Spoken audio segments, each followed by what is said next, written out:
They taught me in pastry school that a proper puff is never neat. And as you can see, plenty of crumbs here.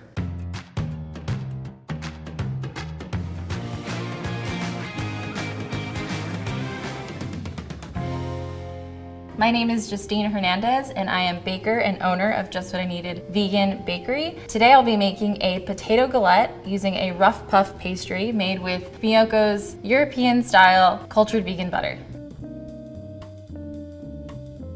So we'll be taking some cold butter. I use salted. The Miyoko's salted butter is amazing, just great to eat on its own. I will be using 8 ounces. So I'm just gonna use my bench scraper and cut this into a 1/4 inch. You wanna make sure that this butter is really cold. We're gonna go ahead and just add this straight to our flour mixture. We want to rub the butter in between our fingertips.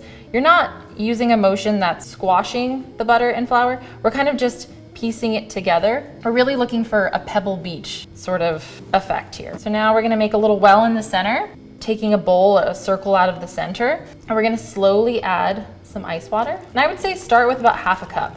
That's just a safe way to start incorporating these ingredients. We want this to be a wet dough. We don't want it to be too dry. Add a little bit more water. And while you're doing this, you're sort of scooping the dough from the bottom and bringing it onto the top, making sure that it's well incorporated. And you don't want any dry spots. I'm gonna go ahead and dump it on the stone surface. This is sort of the rough part of the puff pastry. I love getting my hands in there and sort of piecing this together, feeling the intuition of the dough. I know when it's ready, when there are no more dry bits on the counter. And you don't want to overwork this. I'm working fairly quickly. I don't want this butter to melt. If you're feeling that the butter is starting to melt, use your bench scraper, kind of push it together so you're not adding the heat from your hands to the dough. And this is sort of it.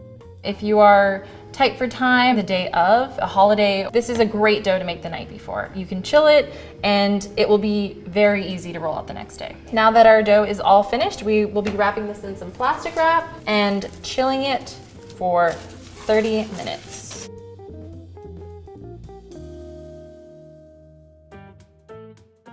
While our dough is chilling, we are gonna move on to our butter block. So we'll be using an entire pound of vegan butter. And it's really important that this butter is coming straight out of the fridge. The great thing about Miyoko's butter is that it doesn't solidify too hard, so we won't need it to rest. We can just take it straight from the fridge. To my left here, I have 2 pieces of parchment paper. So I'm gonna go ahead and put those in the center. I'm gonna sprinkle a little bit of flour on top.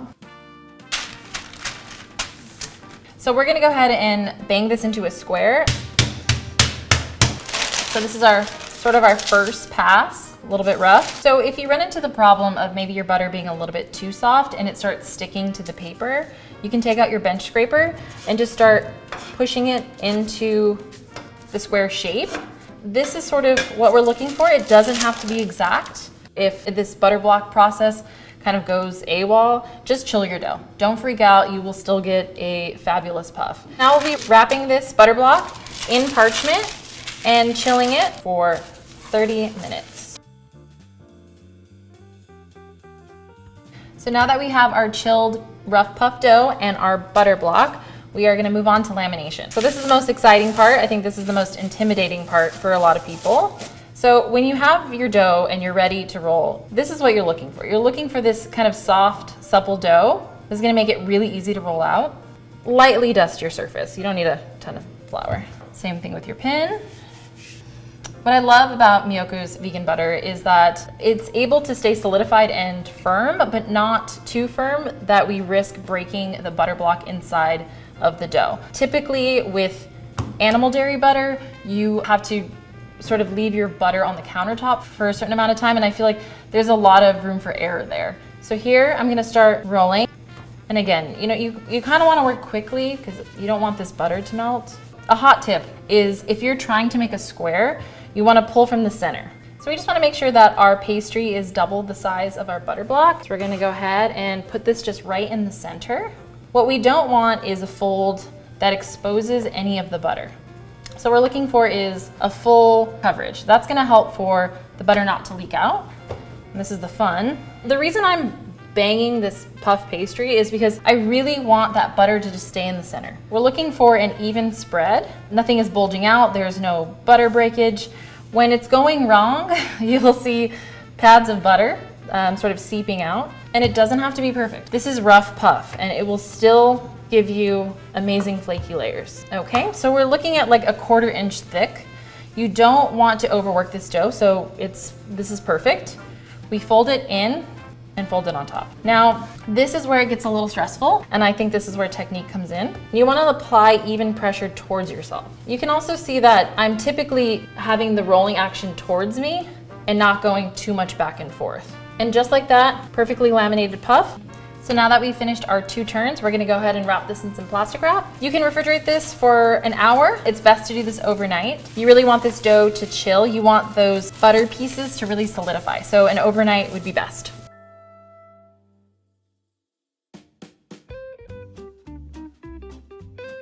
While our dough is chilling, we'll move on to our cheesy filling.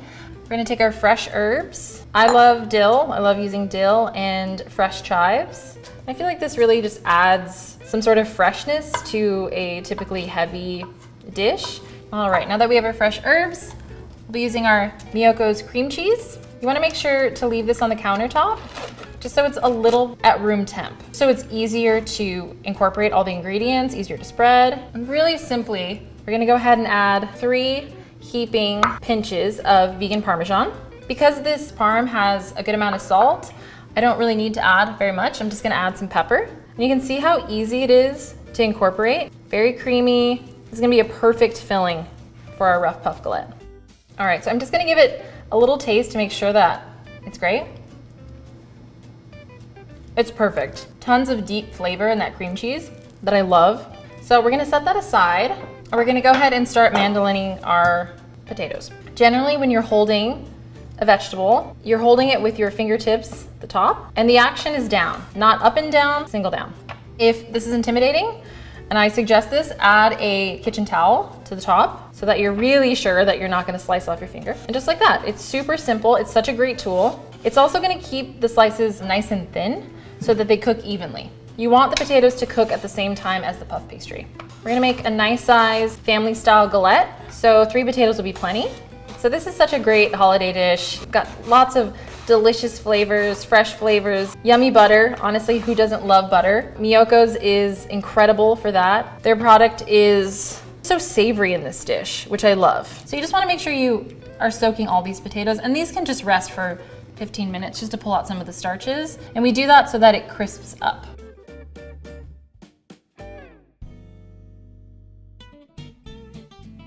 Now that our filling is done and our potatoes are cut, we're gonna go ahead and grease the pan. So we're gonna take a little of this Miyoko's butter, pretty generous, and move on to rolling out our dough. Sort of the theme of this is like we wanna work fast. I'm applying medium pressure to this. This is a softer dough, so you don't wanna go too hard. You don't wanna put all your body weight on it. It's just kind of a light roll. You can see just how easy it is to roll this out. So you want to roll it out slightly larger than the size of your pan. And you just want to make sure that it's even. So there's some of these edges will have a little bit of a thicker side. You can just gently put your pin on top and roll towards you. So in order to set this in our pan, I'm gonna fold it, grab my pan. And it makes it super easy to unfold when you do it like that. Don't try to lift the entire thing and, it spells disaster. So I'm gonna lightly press it. I'm gonna take my fork and make little pricks throughout the whole thing so that the puff pastry doesn't rise too much in the center and knock all of our delicious fillings out. We're gonna take this room temp filling. The reason I want it room temp is so it's just so easy to spread.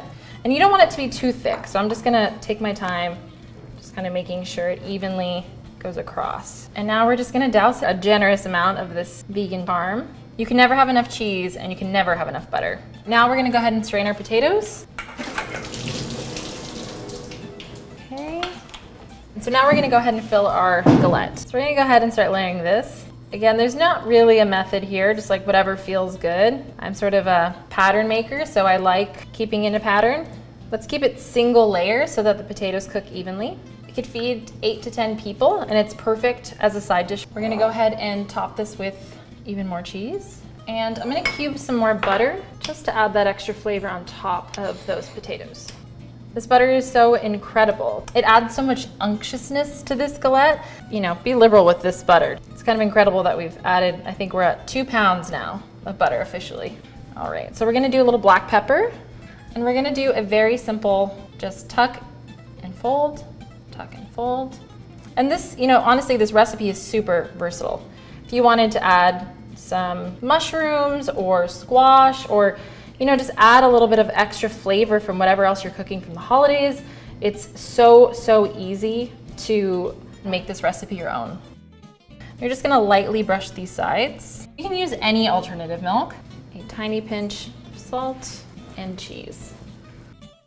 Now that we are finished with our galette, we're gonna pop it in our preheated oven at 400 degrees for 25 to 30 minutes.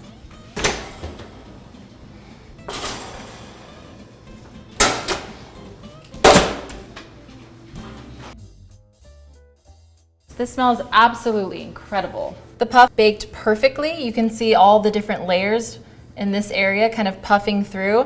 I love when this happens, that little knocking sound. That's perfectly baked puff.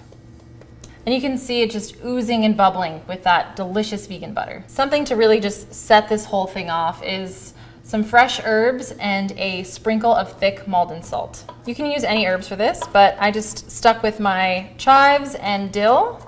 Ugh, I'm so excited and I can't wait to cut into this. I'm just like, can you hear all that crispy crust? So you can see through here just these like delicious airy pockets. Miyoko's vegan butter did such an amazing job at maintaining those layers. You can see that none of the butter has leaked out and that the puff was laminated perfectly. I'm really impressed by this. Chef's kiss. They taught me in pastry school that a proper puff is never neat. And as you can see, plenty of crumbs here. I feel like the richness of the Miyoko's vegan cream cheese really adds a beautiful layer to how incredibly buttery and flaky the puff is. It's absolutely delicious. Thank you guys so much for joining me on this beautiful buttery journey. I hope that this takes your holidays to the next level.